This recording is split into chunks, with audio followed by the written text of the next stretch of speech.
All right, everybody, welcome to this week's edition of the Fresh Takes Podcast with Russo and Felice. I am Russo Paul. Across from me, as always, man, myth, the legend himself, Felice Nick.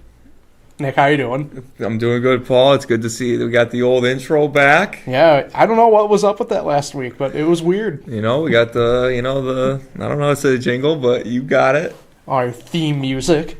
This is going to be the best episode we've had yet of the Fresh Takes Podcast. You're setting the bar very high for what is usually one of the duller episodes of the year. People care about the Daytona 500 recap. Not really what I was aiming for, but we're out of football. We're kind of stuck in the dog days of basketball, admittedly. Yep. Baseball. Not close. We're talking baseball close, a little bit close. today, but we're not close to it. It's kind of like one of our dog days. We're kind of there. Yeah, it's not March Madness. We got to fight through the August heat. Oh, fight night? No, fight through the August heat. UFC? Oh, Fight Island. Yeah.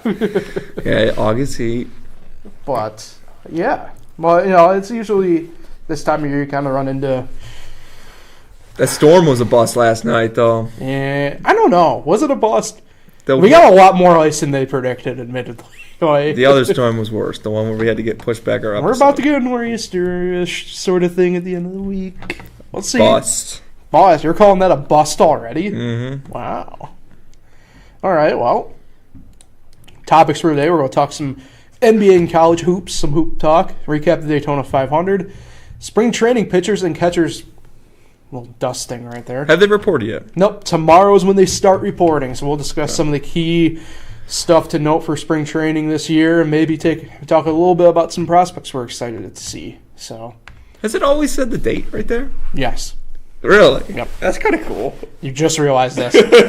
Nick, we are on episode, 97 on FL1, and you just realized that we have a date. That's pretty cool. Yeah. Up there. This would be one of the things where if this was like a TV sitcom, the technical difficulties thing would pop up as I go and beat you up for that. Well, we don't have that, but you're right, we don't. And it spares you that. Wow, halfway through February already, though. Yeah, it's pretty crazy, admittedly. So almost a year to the whole Corona week. Thanks, Nick. Thanks for the reminder of that dark time. We're still in a dark time. Yeah, it's going to be exciting. What? It's looking up, Paul. Why? You don't say that. You want to know what I do say? Let's hop into basketball. Biggest news so far going on in basketball. I wanted to start, Nick, admittedly today, with what I have for the third thing up there, which is the Big Ten Circle of Suck. Because over the weekend, the Circle of Suck was completed for the Big Ten. If you don't know what that is, we'll talk about it when we get to it. Until we had news coming out of Duke over the weekend. Mm-hmm. And one of their stars opt out. And look, I want to know where you kind of stand on this, because for me, I'm a big proponent of paying athletes. Like I've said, I don't know. Well, I've said it to you, Nick. I don't know if I really have said it on here. You're going to struggle, especially in the smaller schools, no matter what the sport is. Even the big schools with their smaller sports, whether it's, like a cross country or even baseball now type deal, where you're going to struggle. The program itself doesn't make enough money to do it. So where do you kind of find whatever? And that's kind of, in my mind, one of the biggest things to hurdle. Either way. John Rothstein is a fairly respected college basketball reporter, I'd say, right? He's a guru. Okay. He tweeted today, or yesterday rather, it's now yesterday at this point, that at this point in the season, it's not called opting out, it's quitting. But we're pretty quick to forget that programs as esteemed or respected, whatever you want to call it, as Duke, who have, and admittedly, and it pains me to say this, winning pedigree about them, usually when they have down years, the programs just kind of mail it in. Calipari and Kentucky kind of do it. Nobody quits, but Calipari tends to just he had this same deal at Memphis in a way. Like, if you knew it was a bad year and you get to a certain point where you knew he wasn't going to make the tournament, he kind of would just, like, throw the bench guys out there for the most part and kind of see what happens. Coach K, depending upon what you believe, had a back problem a couple of times. But you look at the way Coach K's kind of gone about things this year, it's pretty apparent he's just mailed it on in. And then I saw another good point. I forget who tweeted it. I want to say it was maybe Marcus Spears. Can't remember. But is it really quitting if you're an athlete who's not getting paid anyway? So, you had the same thing happen in football. Even on teams that were in bowl games, you had players opting out just not to whatever. And that's a common thing anyway in football. If you're a high draft prospect or anything like that, you know, usually a lot of people just sit out the bowl games, not risk getting injured, anything like that. So my question to you, Nick, is, are we going to see, I guess it's kind of one of two, are we going to see more of this kind of continue as the final couple of weeks kind of progress through the regular season into conference tournament play? And where do you feel about this? Because I think we might have some small overlap on this to a degree. Where we usually, I think, would probably definitely be on opposite sides of the spectrum. I think Jalen Johnson quit on the Duke Blue Devils. Oh, boy. Never mind. I am on that side. I'm on the Rosenstein side. He definitely quit on his team. I know it was not the Duke experience that he was looking forward to. Hasn't been the Duke experience though the past few years. You know, with the whole COVID, no fans, you know, losing to North Carolina. Not the experience under 500 or 500, whatever they are. It's not the experience that he expected. He quit on the team because he's done with it and he's out. Duke, we talked about Duke. I think Duke's still going to opt out on the season. I still think it's going to come. I think they're going to leave. Oh, hold on. But player quits, it's an opt-out. Team mails it in, it's an opt-out. No, it's a quit. But it's a quit. Call it what it is. It's a quit. Yeah, they're quitting out on the season, but they'll opt out. Yeah, you know, it's definitely not surprising. I think you'll definitely see more people do it. I don't know if you'll see it from the big schools like Duke, but like I don't know, just the top players, I should say. You won't see, I guess, just top players, I'll say, in general, for whatever team they are. However they're ranked in the NBA, and if their team isn't doing so hot, they might opt out like Jalen Johnson. But, yeah, he definitely quit on his team. I don't blame him. I'd get out of that mess too. Duke's a mess. Coach K is overrated for his age. He was good at one point, but he's got to hang it up, just like Jim Boeheim.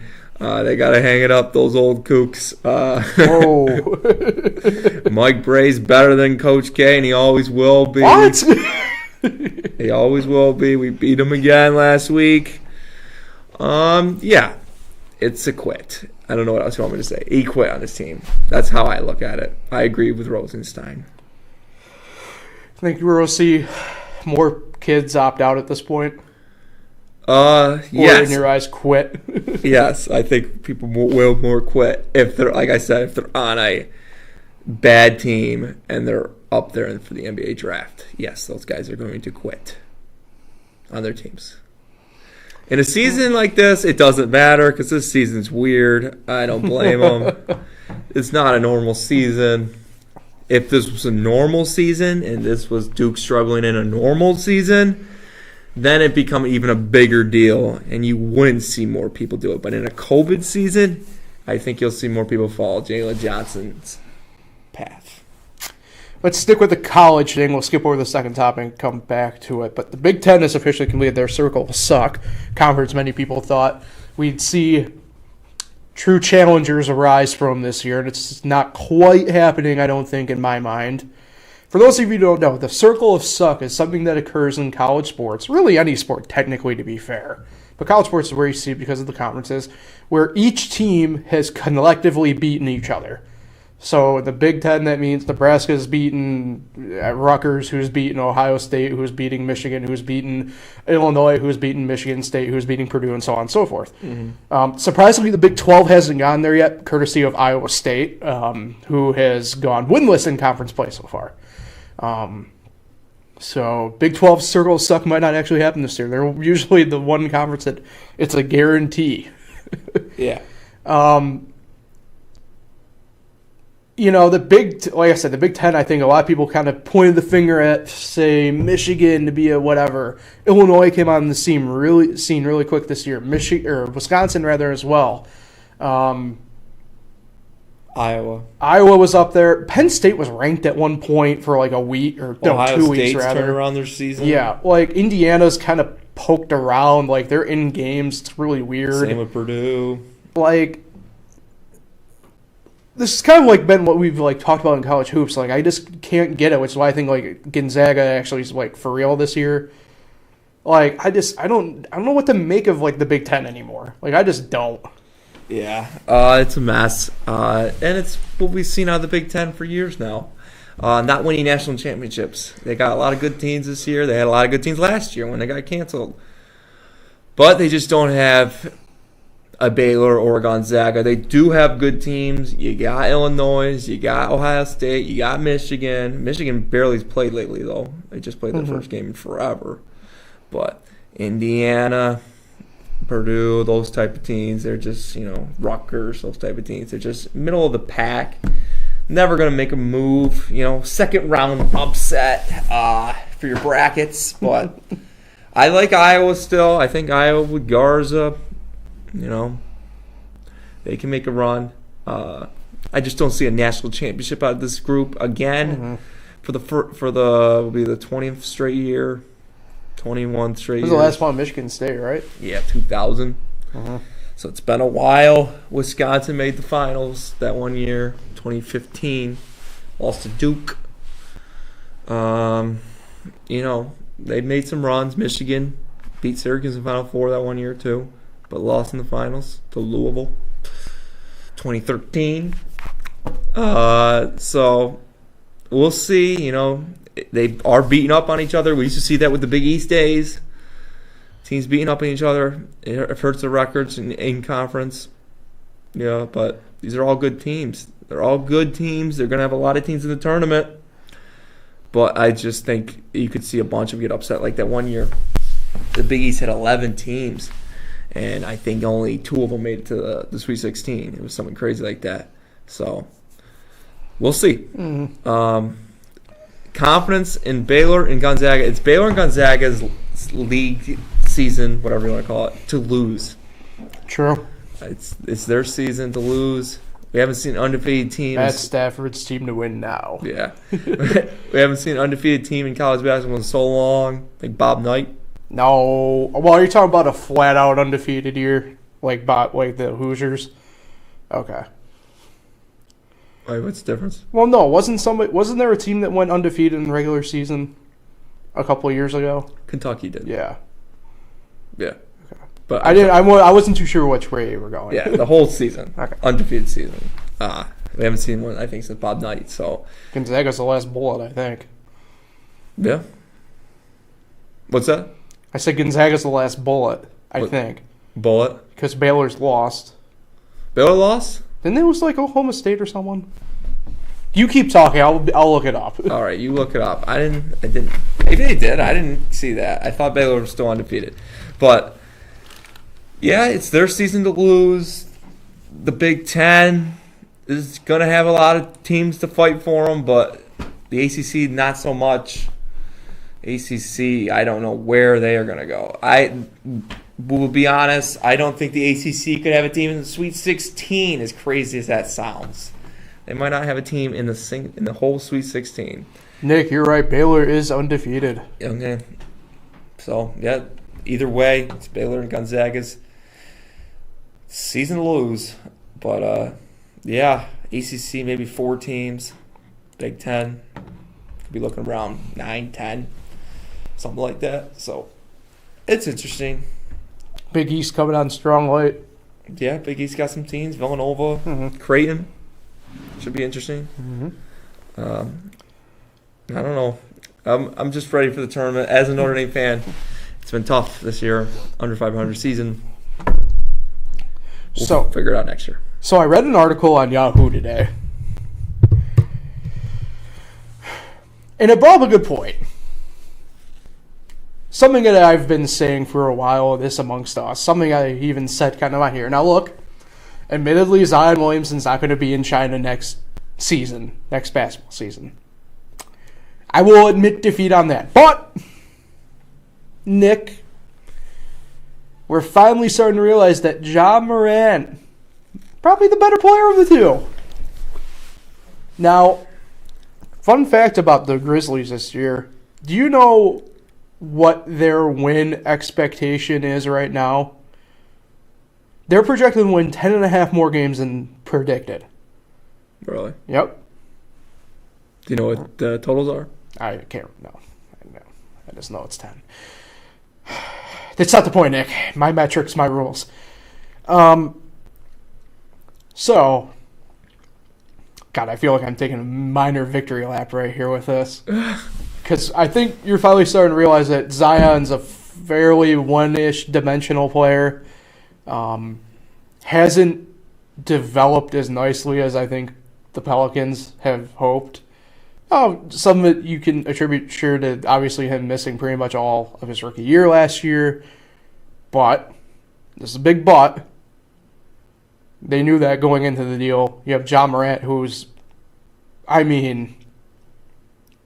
dare I say right now, top 10 player in the league? Ooh. Dare I say? I don't know about that. He's at minimum top 15. He really is at minimum top 15 right now. I have to really think it out, but so, what are your thoughts on that on this article? Because I think it brings up some good points about, sure, maybe Zion's ceiling is probably still like a tick higher than Ja's, but Ja's is playing at such a better level off the bat so far. Still, could we have gotten this all wrong? Where do obviously I know where you kind of stand on the deal anyway, but it brings up an interesting question of, are we going to look back on this as maybe not full-fledged like Michael Jordan and Sam Bowie?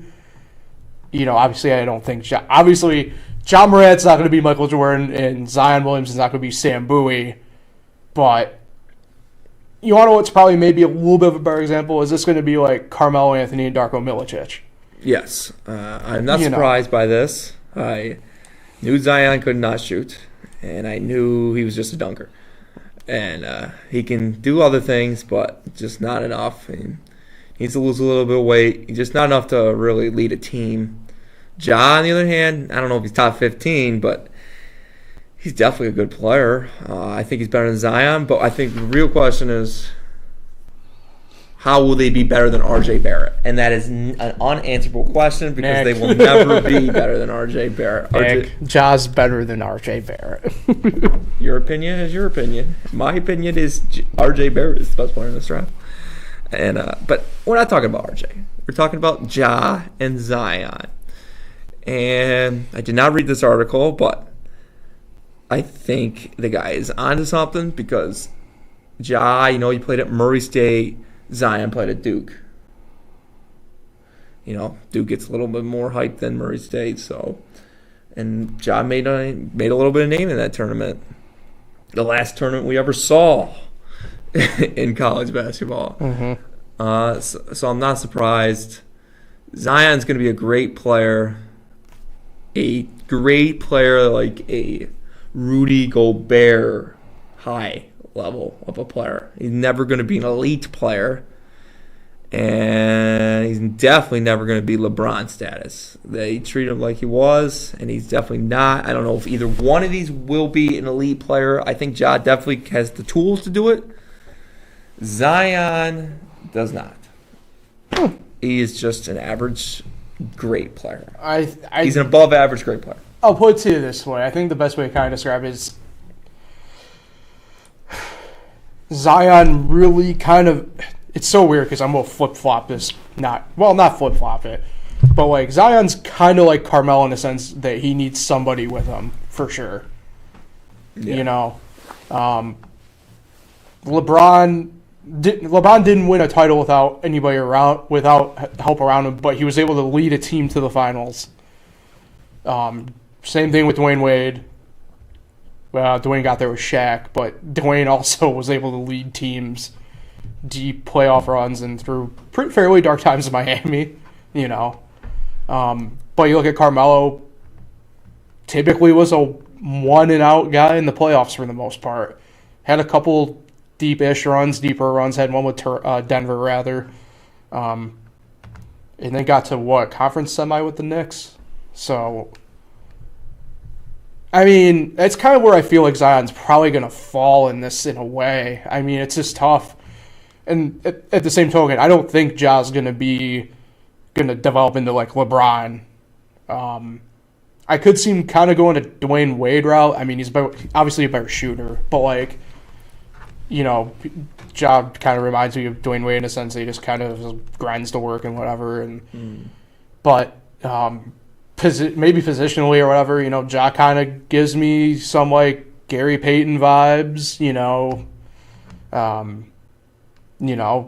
For the most, I mean, he had Shawn Kemp, but Shawn Kemp's a lot like Zion in a sense. But like, you know, Gary Payton was pretty much heart and soul of the Sonics teams in the 90s that did make a finals appearance and did have deep playoff runs. And so you think he's top 10?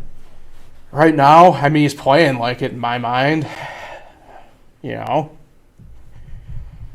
Be hard-pressed, I think, overall. I mean, this is such a weird year in a sense. I mean, you talk about collegiate volleyball. I mean, also pros. I mean, we had news again today where the Spurs are pretty much will be shut down for a week, at least, the way it sounds.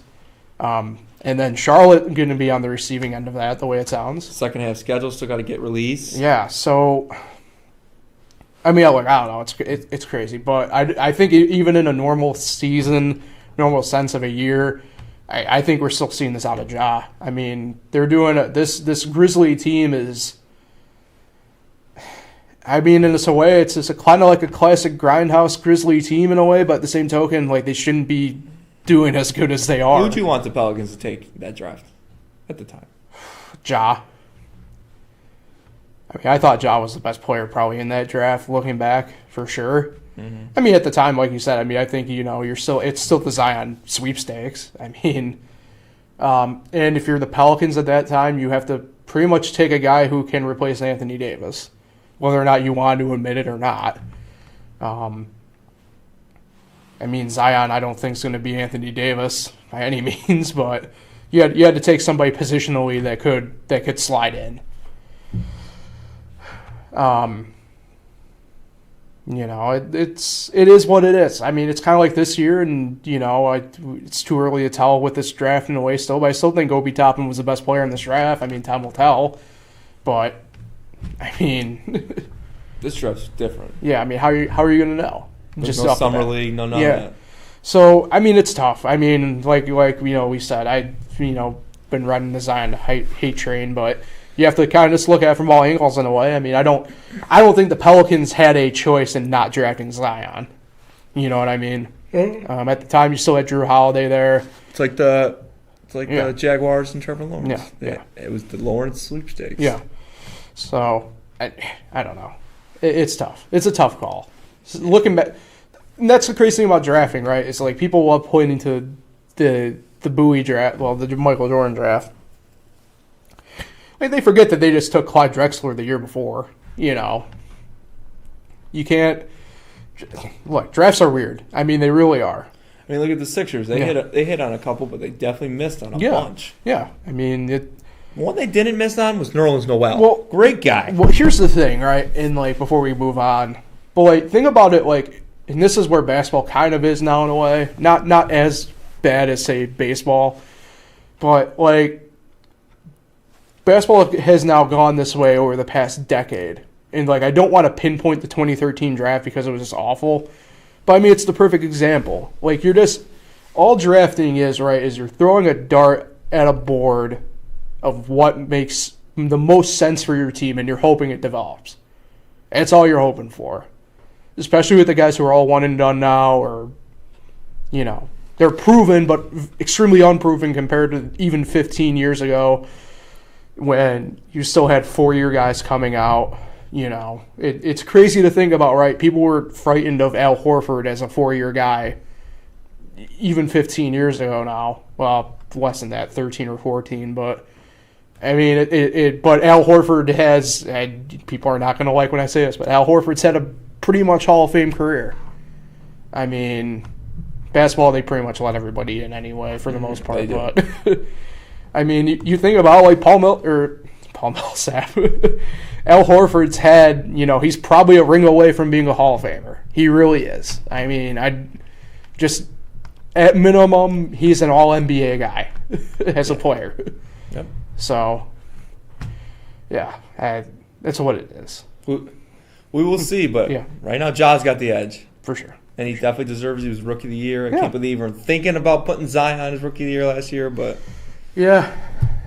I mean, you should have, you know, Kendrick Nunn, but... Kendrick Nunn, good story. All right. We'll move on quickly to talk about Daytona 500 and a recap there. Michael McDowell. Talk about the underdog coming up big, man. This was such a cool story for Michael McDowell. If you don't know his backstory, Clip Notes version of it. This was a guy who was on not the fast track, but he was on pace to either go open wheel racing in IndyCar or Formula One at one point. Funding goes away in 2007, as we all know, you know, with the financial crisis and everything. Gets picked up by Michael Waltrip Racing, flounders there with, at the time, a factory-backed Toyota team. Ends up starting and parking cars and journeyman driving for the better part of pretty much 5 years to keep relevant. Levine Family Racing, now defunct, picks him up. Ends up, at that point, getting a ride where he is now with Front Row Motorsports. And he survived Turn 3 chaos, more or less, with Logano and Keselowski out front. And the Penske guys wreck in a spectacular crash, and it is what it is. And McDowell pulls off the underdog story that you love hearing about in sports. Really, like I said, I've said this to a few people who don't know McDowell. Michael McDowell is one of the ultimate good guys in NASCAR, driving-wise. Helps out guys a lot, just in the racing and in life. This is a guy who's just a stand-up character. So, Nick, I'll ask you. Did you end up? Oh, you're looking up something? I'm looking up the results. Okay, well, quickly while you're looking up, I won't put the camera on. Did you watch any of the 500 at all? I did not, but I saw the highlights. Okay. So, for those who didn't watch, they only got the first 15 laps in until rain came in because it's Florida. By the way, start the race at noon. Lap 14, first big one happens. Literally takes out pretty much 15 cars right off the bat. At that point, it was pretty much single file the whole way, logging laps, which I wasn't surprised about. What I was surprised about was the fact that final pit stops occurred. I'm calling it 30 to go because he had guys coming in from anywhere from 32 to 27, I believe it was, to go for their final pit stops. I figured at that point you'd start seeing guys make moves, and nothing happened. You had guys in the back trying to get something done. Nothing happened.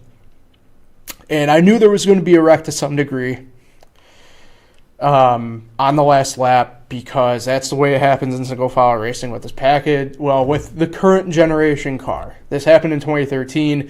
Probably the best example, honestly, of in single file form is 2013 at Talladega in the fall race, when people were riding around behind Jamie McMurray, get to the last lap, and the car that's third in line, which was Austin Dillon, ends up making a move and getting a small punt from behind and practically flips, got major air, and that's that. I mean, we had another spectacular wreck. Luckily, everybody got out. It's 20th anniversary of Dale Earnhardt's passing at Daytona.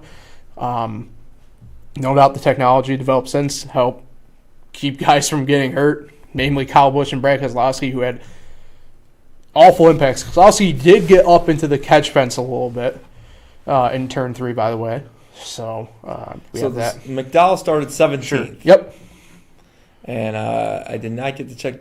I wanted to watch the race, but I was working, so I didn't get to see it. But I thought he might have started later. 17th is still, that's like halfway through the pack to come out and get the win. Mm-hmm. That's pretty impressive. Still get the big names I see up there, though, even with everything that went on. Elliott, Dillon, Harvick, Hamlin. Yep. Cole Custer, big name, won a race last year. Look at you with your knowledge. Ricky Stenhouse Jr., him and Aaron Rodgers have something in common. Jesus. Disappointed Ryan Newman. He was in that big accident, I'm assuming. Yeah, and the big one on lap 15. Mm-hmm. Yeah, it sucks. So when did the delay start? About 4-ish. So they had started 4 o'clock, yeah. They got 15 laps in. Yeah. And then the big, what was it? How long of a delay? Call it 4.5 hours. 4.5 hours. Pretty much 5, actually, in all honesty. Wow. Yeah. It was a good thing that I had yesterday off, or else it would have been a very tired Paul. Yeah, I noticed my Bob's Burgers didn't get recorded. Yeah, you got the probably laps 120 through 150 on your TV. Yeah. We watched it today. We fast forwarded through it. Hoping Bob's will be on, but Daytona 500, it's always cool. NASCAR, their biggest event is the first race of the year. I don't know. It's I listen. When you drive me to some places, I always listen to your NASCAR podcast, so I get a little information there. Oh yeah. Whenever we go places, I usually just have you take me somewhere. Yeah. I'm listening to your NASCAR podcast. Get up, my NASCAR knowledge. Some DBC, some DGD. I will say this is my. I will say I do. If I am a fan of one, it's definitely the Cup Series. Definitely a fan of the Cup Series. It's just, it sucks that the names that I grew up with aren't in it anymore, like the Tony Stewarts, the Mark Martins, the Carl Edwards, the Jimmy Johnsons now, the Jeff Gordons, the Dale Earnhardt Jr.'s. It sucks they're not in it anymore, but, they're starting to create new names. That Austin Dillon's going to be a name. But, first race, Vegas in a couple weeks, though. Mm-hmm. Where are they at next? Phoenix next week? They are at the Daytona Road Course this week. Yep. Staying in Daytona. They're meant to be out in. They had to switch the schedule up a little bit because of COVID. Yeah. I think it's going to be. I think Danny Hamlin's going to finally get it that week. He was looking for his third straight Daytona 500. Yeah, would have been history. No one's ever done. No one's ever three-peated. People have two-peated though. Yeah. Let's see. Sterling Marlin, Denny. Who else? I think Dale Jarrett, maybe. It's tough to do. Dale Jarrett. I believe, yeah. I mean, you used to go to the Daytona 500 all the time. Who? You. When I was a child. Yeah, when you were a child, though, you used to go. It was fun. Still was fun. I need to get back to Daytona. You remember it? How old were you? Probably Daytona might happen next year in all honesty. Do you remember? How old were you? Do you remember going? The last time I went to Daytona, 9th grade of high school, freshman. For the 500? Saw Tony Stewart winning the then nationwide, now Xfinity Series. Driving the number 80 HendrickCars.com Chevrolet. It's a good time. Yeah, so underdog story, really fun. Yeah. Mike McDowell locks himself into the NASCAR playoff with that victory, by the way. I don't understand those. Fire away. I need a confirmation. So there's 16 playoff team racers, right? Yep. What happens if there's 17 different winners? I know it's not. Well, it's points at that point. And it goes to points. So he's not in. He's locked in to have a shot at the playoffs. Here for me first. He is officially not in. I'm a big guy. There's not going to be 17 winners. I know. There's usually never 17 winners. Usually never. I don't think there's ever been. I think the most in a year was like 2 years ago, 13 or something like that. But you're saying there's a chance.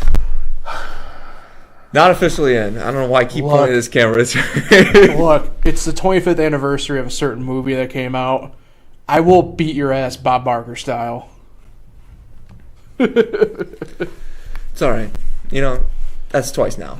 I still love you, Nick.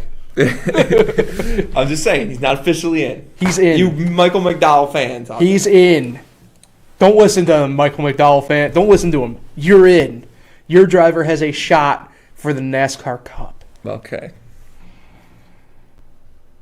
Move on to the last topic. Pitchers and catchers. Let's watch some people play catch. It's more than that. Pitchers and catchers officially report tomorrow. Very excited. Marcus Stroman tweeted before we came on that he is in season mode.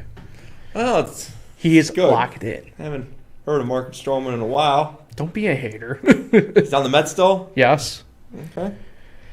But nothing quite like the pop of the leather, crack of the bat to get it going for the year. I remember going to spring training after Daytona. Pat got to go out on Legends Field illegally in Tampa to retrieve a ball, so we got that going in the Russo family. It's pretty cool. Spring training, always some fun stuff, some different things this year. I know the Cactus League, because everything is very close in Arizona, where they are in like Peoria and Sunrise, in Goodyear, that they aren't going to switch anything up too bad because they're all within like a 10 to 15 mile radius. Like, it's crazy. However, in the Grapefruit League, go look a little bit different this year. If you're pretty much what they're doing is if you're on the golf side, you're only playing people on the golf side. If you're on the Atlantic side, you're only people on the Atlantic side. Calling them the pods or whatever they want to call it is what it is. So you're going to be, for instance, if you're the Yankees and Pirates, you're only going to be seeing Phillies, Blue Jays, Tigers. So it's like an NHL type of schedule. Sort of, Twins, that type of deal. If you're on the Atlantic side, it's Cardinals, Marlins, Nationals, Astros. Stop showing off. I think the Nationals are over on like the Atlantic side now. Either way, pretty much that. So the games are a little bit different, obviously, to get off the bat, Nick. I know games start in 11 days technically from now. So, obviously, usually first games, you don't see a lot of the pros get many innings / at bats. Usually only in for like one and about 2 innings in the field or something like that. But it's always exciting. Do you look forward to this at all? 'Cause I know, look, I do. I'm one of the guys who do watch the first games of spring training. So yes, I do too, Paul. You know this. I'm a big baseball guy. I look forward to the pitchers and catchers report. Love to see the pictures on Pirates.com. See the guys throwing the ball around the pigskin. The what? The wrong sport, but big fan. I've always wanted to go down and watch some spring training baseball because I feel like that'd be just a chillax atmosphere. No, never been to spring training. We were close. When my Miners baseball team went down in 2013, the Braves had just left back for Atlanta at the Disney World, Wide World Sports. I think it's the Nationals there now, is it? In Disney? Can you confirm? What? Who's at the Disney? Yeah, Braves were at the time. They aren't there anymore. Can you confirm who's there now? Nobody. Nobody. Just Mickey and Minnie. Yep. All right. Well, it's a good time. It definitely gets a little over-obsessive. When it gets to that 3rd, 4th week in March, you're like, oh, come on. Just play the games already. It's always weird when you watch a game, you watch a spring training game, you see your players out there for the first couple innings, and then oh, my God, the 8th, 9th inning in a spring training game sometimes is just so quiet and so boring. Those announcers, they lose what to talk about. And you got guys with no names on the back of their jerseys out there wearing number 89. First name, last name. Yeah, and it's just like, these guys aren't making the pros. Tim Tebow will be out there, I think, for the 4th, 5th straight year? 4th? I think it's the 4th. 17, 18, 19, 20. Ooh, 5th straight year for Tim Tebow out there playing for the Mets. So I think it's a good time. It's good to see it coming back. It's been quick. Feels quick. Mm-hmm. It's not really quick. It's about normal. I know last spring training was weird because it got cut short. By like 2 weeks or something like that. Yeah, we got into the mood of spring training. And then, I'll always be watching that first game. Yep. Was it next weekend? Well, I like turning on MLB Network. You got 2 games live, and then you got 2 games on tape delay. Oh yeah, I love that when we network this time of year. Nothing quite like watching a night game at 10 o'clock at night on the West Coast, and it's broad The daylight. Pirates tape delay always seems to be on at 2 in the morning. Royals are playing the Reds. Yeah, they love showing that tape delay on during the middle of the night. But it's good to be back. Baseball, like NBA, always a lot of different players and new faces, new places. Speaking of new faces, Nick, what prospects are you looking forward to seeing in spring training? I really don't keep up with all the prospects in baseball. Obviously, I keep up with my Pirates prospects since I'm a fan of the team, and a little bit the Mariners because I hear my brother and he talks about the Mariners prospects. So I will say, since I think I know who you're going to say, since you told me for the show, I'll say... You can say him. It's okay. No, it's all right. I will save it for you. I will say the Mariners prospect. What was his first name? Kalanick. Mm-hmm. Forget his first name, but I think it's Jared or something like that. Yeah, Jared Kalanick. Yep. Good job what they've done. DePoto with that team. I appreciate Julio Rodriguez as well. Yeah, I was about to say Julio. They're both outfielders, so they got a good up-and-coming team there, the Mariners. I'm happy you didn't take the guy I wanted to take. I thought you were going to, which I would have accepted because he is a Pittsburgh Pirate, but Brian Hayes... I loved watching him play in the short time he was able to get up last year. I don't remember the exact number, but he had like a triple better WAR than pretty much every other infielder on the Pirates last year. I'm sorry to say that, Nick, but this is a dude who's he's had I think it's only been quiet because it's Pittsburgh, but he's had a very quiet rise up through the prospect pipeline, at least chatter wise, but he's good. I'm very excited to see what he can do. And he'll probably get a full year this year up in the big leagues, I'm imagining. Yes, so. yeah. Oh, yeah. He's a starting third baseman. Yeah. It's Colin Moran, who's now moved over to first base, Yeah, which would be an absolute disaster because he can't play any position. Well, he's got too good of a bat, though. Yeah. To just kind of leave. This is where the National League should adopt the universal DH. Brian Hayes, third base is his spot. Yeah. He's the guy now. Obviously, the Mariners, I'm really excited for. They're going to have pretty much their outfield pool is all going to be pretty much up at the spring training level this year, which is going to be pretty exciting. But you, as a Pirates and Yankee fan, you know what it's like to have a pitcher to not do a lot for your team and then just go back to the old team afterward. James Paxton, Chris Archer. Oh, yeah, it's true, yeah. Really weird. He just went back to the Mariners. They both won the trades. Kind of wild. They take our prospects and they just, they... Really interesting. Speaking of that, do you find it odd that Taj Walker is still a free agent? Yeah. Either way. We'll see what he's got left. But yeah, a lot of the prospects to keep an eye on. I'm pretty excited to see a lot of these guys pop up. The Tigers, I know, got a couple. Yeah, we'll see what kind of happens with them. I don't know if Casey Mize will get a full year. He was up at the end of last year, so... but I'm imagining at minimum he'll be at spring training for sure, and I guess we'll kind of see what happens from there. I'm guessing he'll start the year at AAA Toledo. Tim at spring training. These prospects, right? He's not. I wish people kind of realize he's actually not bad once he gets at bats. It's kind of wild, but I mean, hey, it was an all-star at AA. Gonna be in Buffalo this year. Syracuse. That's right. Come on, man. Syracuse Mets now. That's what they call the Syracuse Mets? Yeah. Not the Sky Chiefs. No. Not the Chiefs. No. We got to go to a game, though. We have to get back. Yeah, that's for sure. I miss just going to sporting events. I miss the Thursday night. Was it $2 beers, $1 hot dog? I miss going to the Dome. I haven't been to the Carrier Dome in over a freaking year. Yeah. I miss my Dome dog, my Dome nachos, my delicious Dome draft beer of Labatt. That scoreboard looks nice, too. It does. I miss Bob and OJ and the Disciples up in the top sections for football. I don't know Bob. You met Bob before. I met Bob. You met Bob. Bob, good guy. But what word you say? Bob, good guy. Okay. That's what I thought you said. But what is something you're really looking forward to in the spring training? Player? Just baseball. It's weird, but baseball. Not Manfred. No, definitely not Manfred. What about you? I'm looking forward to Sadly, I'll agree with you. Just to be It's back just baseball. play a normal season. Yeah. Like last season was weird. Knock on wood. I wish they'd do more of those inter squad games. Those were pretty Yeah. cool. Yeah. But Which is what's going to happen, at least in Florida, in the Grapefruit anyway. yeah, I'm just happy that everything looks to be back to normal. Speaking of back to normal, takes us to the end of the show. Yeah, end of the show. If you haven't already, like, share, subscribe. All the fun stuff for Finger Lakes 1. Nick, who are you shouting out this week?